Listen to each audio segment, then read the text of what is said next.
Welcome to our channel. నా పేరు Durgaprasad. America అధ్యక్షుడిగా ట్రంప్ వచ్చిన తర్వాత మొత్తం ప్రపంచం అంతా అల్లకల్లోలంగా మారినట్టు అనిపించిందండి ఇది. ముఖ్యంగా మన దేశానికి కూడా అన్ని రంగాలలో విపరీతమైన నష్టం. అంటే అటు చదువుల గురించి కానీ, వ్యాపారస్తులు లేదంటే ఒక ఉత్పత్తి అంటే గూడ్స్ గురించి కానీ విపరీతంగా తేడా వచ్చేసిందండి ఇది. ఏమిటంటే ఎందుకు ఇలా చేస్తున్నాడు అది ట్రంప్ అని చూస్తే ప్రపంచపు అది నోబెల్ శాంతి అవార్డు కావాలి. నేను ఆ దేశానికి అది ఎందుకు ఇలా చేస్తున్నాడో నాకు అనిపించింది అనమాట. అది ఏంటి చేస్తున్నాడు? ఆ రెండు, ఫర్ ఎగ్జాంపుల్ రష్యా, ఉక్రెయిన్, ఆ రెండు దేశాల మధ్య నేను యుద్ధాన్ని ఆపేశాను. ఎలా ఆపాడు? ఏదో భారతదేశం మీద ట్యాక్సులు పెంచాము. ఎందుకు పెంచారు అంటే రష్యా దగ్గర మనం ఆయిల్ కొనుక్కుంటున్నాం. ఎందుకు కొనుక్కుంటున్నాం? తక్కువ రేటుకు వస్తుంది కాబట్టి మనం కొనుక్కుంటున్నాం. ఇప్పుడు ఏమంటాడంటే రష్యా మీద ప్రెషర్ పెట్టడానికి మన ఆయిల్ కొనుక్కోద్దని చెప్పాడు ఆయన. మన మోడీ గారు కానీ మన భారతీయులు ఎవరు కూడా దానికి యాక్సెప్ట్ చేయలేదు. ఒక స్ట్రింజెంట్ యాక్షన్ తీసుకుని మేము ఎటువంటి పరిస్థితుల్లోనూ మేము ఆయిల్ అక్కడే కొనుక్కుంటాము, మాకు రేటు ఎక్కడ తక్కువైతే అక్కడే కొనుక్కుంటామని చెప్పేసి మన స్వదేశీ మూవ్మెంట్ తీసుకొచ్చామండి. మన వరల్డ్లో ఇప్పుడు కూడా మన భారతదేశంలో ఉత్పత్తి అయిన వస్తువులను కొనుక్కోండి.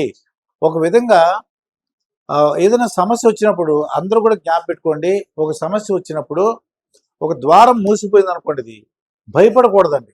డెఫినెట్గా దానికి ఏదైతే ఆ ద్వారం మూసిపోయిందో, డోర్ మూసిపోయిందో డెఫినెట్గా ఇంకో ద్వారం ఉంటుంది. ఎందుకంటే అది ఇల్లు కాబట్టి ఆ డోర్ మూసుకుపోయినా వేరే డోరు ఉంటుంది. రఘురామకృష్ణ గారితో ఇంటర్వ్యూ చేసినప్పుడు ఆయన చెప్పారు అన్నమాట. ఇది అంటే ఒక తాళం కప్ప ఉందనుకోండి, ఇది తాళం కప్ప ఉండి తాళం చెవి కూడా ఉంటుంది. అలాగే ఆయన ప్రాబ్లం క్రియేట్ చేస్తే మనం సొల్యూషన్ కనిపెట్టాలి. ప్రపంచం ఏమేమంటాడంటే ఇప్పుడు కొత్తగా ఒక నిబంధన తీసుకొచ్చాడండి. అది అసలే అంటే వీసా రావట్లేదు, ఇంకా అక్కడ చదువుకోవడానికి అవకాశాలు లేవు. ఎందుకని చదువుకోవడానికి వెళ్ళొచ్చు, కానీ వాళ్ళు పార్ట్ టైం చేసుకోవడానికి అవకాశాలు చాలా స్ట్రిక్ట్గా చూస్తున్నారని చెప్పేసి ఎన్ని అవర్స్ అయితే చేసుకోమన్నారో అన్ని అవర్సే వర్క్ చేసుకోవాల్సి వస్తుంది. దాంతో ఏమవుతుంది, మన భారతీయులు అంత డబ్బుల్ని పే చేయలేరండి. అక్కడ ఏదైనా వర్క్ చేసుకుంటే ఆ డబ్బులతో హాస్టల్ ఫీజు, స్కూల్ ఫీజు కట్టుకోవడానికి అవకాశం ఉంది. అయితే ఇప్పుడు కొత్త నిబంధన తీసుకొచ్చి అసలు వలసదారులు అందరూ కూడా అరికట్టాలి, ఇక్కడ రాకూడదు అని చెప్పేసి ఈ కొత్త నిబంధన కొత్తగా ఎంబసీలకి అలాగే అమెరికన్ కాన్సులేట్కి కార్యాలయాలకు కూడా వాళ్ళు ఇన్ఫర్మేషన్ ఇచ్చారండి. ఏంటో కొత్త రూల్ అంటే ఎవరైతే అమెరికా రాదలుచుకున్నారో వాళ్ళు మాత్రం స్థూలకాయలు, బాగా లావుగా ఉండి ఒబిసిటీ ఉండి వాళ్ళకి షుగర్ ఉన్నట్లయితే వాళ్ళు రాకూడదు అమెరికాకి. ఎందువల్లంటే వాళ్ళకి ఇక్కడ జబ్బు పడ్డారనుకోండి, ఆ జబ్బు పడితే ఏమవుతుంది, వాళ్ళు ట్రీట్మెంట్ చేయాలి. ఎప్పుడైతే వాళ్ళు ట్రీట్మెంట్ చేశారో వాళ్ళ డాలర్లని ఖర్చు అయిపోతుంది, వాళ్ళ డబ్బు ఖర్చు అవుతుంది. మేము స్థూలకాయల్ని అలాగే అది షుగర్ ఉన్న వాళ్ళు కూడా అలౌ చేస్తాము, కానీ వాళ్ళు జబ్బు పడితే ట్రీట్మెంట్కి ఎంత అవసరమైతే అంత డబ్బులు ఉన్నాయా అని చూస్తున్నారండి. ఇది అంత డబ్బులు ఉంటేనే అమెరికాకి రావాలి. ఇదివరకు ఏంటంటే కొద్దిగా లిబరల్గా ఉండేది, ఎవరు పడితే రావాలి. అంటే ముఖ్యంగా కొన్ని జబ్బులు చూసేవారు, అంటే వాళ్ళకి అంటే ఒక దగ్గర వ్యాపించే ఇవి ఉన్నాయి కదండి. ఇది వ్యాపించే అంటే కొన్ని జబ్బులు ఉంటాయండి. ఇది ఒకరి నుంచి ఒకరికి వస్తుంటాయి. అటువంటి జబ్బులు ఉన్న వాళ్ళు రానిచ్చేవారు కాదు.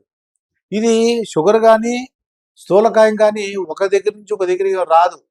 అయినా సరే ఈ ట్రంప్ కొత్తగా నిబంధన ఇవ్వడం జరిగింది. ఎంబసీకి అలాగే కాన్సులేట్కి కార్యాలయాలకు అందరూ కూడా ఇన్ఫర్మేషన్ ఇవ్వడం జరిగింది. షుగర్ కూడా చూడండి, వాళ్ళ మెడికల్ రిపోర్ట్ చూడండి, వాళ్ళు ఎలా ఉన్నారు, వాళ్ళ ఆరోగ్య పరిస్థితి ఏంటి చూడండి అని చెప్పేసి కొత్త నిబంధన వచ్చిందండి. ఇది ఇక నిన్నే నేను మా తెలిసిన వాళ్ళతో ఒక రొయ్యల వ్యాపారస్తులు అనమాట. ప్రతి సంవత్సరం కూడా రొయ్యలు అమెరికాకి ఎగుమతి చేస్తారు. వాళ్ళకి 50 లక్షల నుంచి ₹1 కోటి వరకు లాభం వచ్చేదండి సంవత్సరానికి. అటువంటిది ఏమైంది, ఈ సంవత్సరం లాభాలు తగ్గిపోయి ఏమైంది, అది చాలా తక్కువ లాభాలు. అంటే నష్టపోలేని అనలేను కానీ బాగా లాభాలు తక్కువ. ₹1 కోటి 50 లక్షలు వచ్చే ఒక ప్రోడక్ట్ని సేమ్ అలాగే చేస్తే ఇప్పుడు 10 లక్షలు 5 లక్షలకి లిమిట్ అయిపోయారంటే చాలా బాధ అనిపిస్తుంది వాళ్ళకి. అంటే కాస్త గుడ్లో మెల్లలాగా సంతోషించదగ్గ విషయం ఏంటంటే నష్టం రాలేదు, కానీ ట్యాక్సులు పెంచేశాడు ఈయన. ఇది ఇటువంటివి కార్పొరేట్ దీనివల్ల ఏమవుతుందంటే వాళ్ళలో ఒక ఇంకా కొత్తగా పెట్టండి. ఆయన దగ్గర ట్రంప్ దగ్గర అణ్వాయుధాలు ఉన్నాయటండి. ఆ అణ్వాయుధాలని ప్రపంచంలో ఉన్నటువంటి అన్ని దేశాల మీద 150 సార్లు ప్రయోగించగల శక్తి ఉందటండి అమెరికాకి. కానీ ఆ అవసరం రాదు, అలా చేయము అని చెప్పేసి, అంటే మొత్తం ప్రపంచాన్ని నాశనం చేయగల కెపాసిటీ మామూలుగా ఒకసారి అయితే నాశనం అవుతుంది, అలాగే 150 సార్లు వేయగలము అని చెప్పేసి అంటున్నారు. అంటే భయపెట్టడం అన్నమాట ఇది.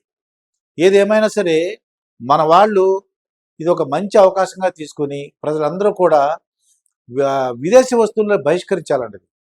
మన వాళ్ళందరూ కూడా ఏమవుతుంది, అప్పుడు మన వాళ్ళకి పని దొరుకుతుంది. విదేశీ వస్తువులపై మోజు తగ్గించుకుని మన క్వాలిటీ కూడా ఆటోమేటిక్గా ఏమవుతుందంటే, మనం ఎప్పుడైతే బాగా వస్తువులు కొనుక్కోవడం స్టార్ట్ చేసామో డెఫినెట్గా మన దేశంలో ఉన్న కంపెనీలు కూడా చాలా కేర్ తీసుకుంటారు, నాణ్యత పెంచేలా చూస్తారు. ఇదివరకటి కన్నా రేటు తగ్గడానికి అవకాశం ఉంది. దానిని ఇంకా అంటే దాని యొక్క నాణ్యత పెంచేలాగా ఇంకా క్వాంటిటీ ఎప్పుడైతే పెరిగిందో క్వాలిటీ కూడా పెంచుతారండి అది. ఆ విధంగా మనం మన దేశంలో ఉన్నటువంటి ఇండస్ట్రీలని, మన దేశ ఉత్పత్తులను కూడా వాటిని మనం ప్రోత్సహించాలి. ఇటువంటివి నిజంగానే షుగరు, బీపీ ఉంటే వెళ్ళొచ్చు. కానీ ఏంటి కండిషను, మన దగ్గర డబ్బులు ఉండాలి. మన దగ్గర డబ్బులు ఉంటే ఆ ట్రీట్మెంట్కి కావాల్సిన డబ్బులన్నీ మన దగ్గర ఉంటే అప్పుడు మనం వెళ్ళడానికి అవకాశం ఉంది. మెడికల్ రిపోర్ట్ కూడా చూస్తున్నారు. ఏదేమైనా ఇదొక మరొక గుదిబండ అనమాట. ఈ ట్రంప్ అనే వ్యక్తి ఎప్పుడు వెళ్ళిపోతాడు, అసలు నిజంగా 4 years ఉంటాడా, లేకపోతే ఏమైనా అవకాశం ఉంటే దేవుడు ఏమైనా తీసుకెళ్ళిపోతాడా, ఇలాగా మాట్లాడుకుంటున్నారండి. చూద్దాం మరి ట్రంప్ ఇంకేమి నిర్ణయాలు తీసుకుంటాడు. అంటే ఇవన్నీ కూడా చూడటానికి అమెరికాకి ఉపయోగపడేలాగా అనిపిస్తుంది, కానీ మిగతా దేశాలందరూ కూడా చాలా ఇబ్బందికరంగా మారిందండి. బహుశా అక్కడున్న ప్రజలు కూడా సంతోషిస్తున్నారంటే వాళ్ళు కూడా ట్రంప్ మీద వ్యతిరేకతతో ఉన్నారు. మన రీసెంట్గా జరిగిన ఎలక్షన్లో కూడా ట్రంప్కి వ్యతిరేకంగా రిజల్ట్ వచ్చింది.